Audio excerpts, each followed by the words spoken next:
back in the 80s, there was a very high military budget under Ronald Reagan and in opposition to the Soviet Union. But in the 90s, it came down significantly. It was still very high, but it came down a lot as what was supposed to be part of this peace dividend. And then, of course, 9/11 happened. We started 2 new wars and it shot sky high again.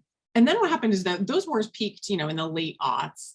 And the budget started to come back down again, but primarily because of this thing, the Budget Control Act, that limited federal spending for austerity reasons, because there were deficit hawks running Washington. So military spending came down some. The problem was that domestic spending on social programs, on the safety net, came way down too. So what that did was it set up a situation where Republicans are for more military spending all the time. A lot of Democrats are too, but even the ones who aren't ended up getting in line for more military spending because it was the way they could negotiate for more domestic spending. So then what you see is through the teens, military spending rising again, partly because of this argument that we were going to get back into great power competition, which is an argument that we've been seeing for years.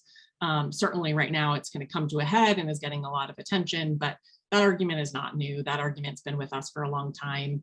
So there was that rationale, but it was also politically just because these were the deals that were being cut. We're going to get more domestic spending and we're going to give up more military spending to get it.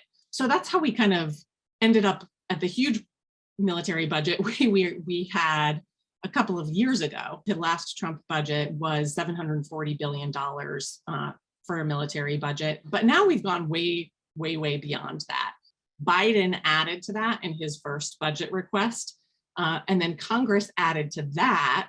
The fiscal year 2022 cycle that we're in is still having its budget finalized, but we're looking at it being probably around $800 billion. So that's a huge jump. Long term, there's this US pattern where military spending comes down, we have a war, it shoots way up, we end the war and it comes back down, but it never comes all the way back down. So what we have is this military budget that just creeps ever higher.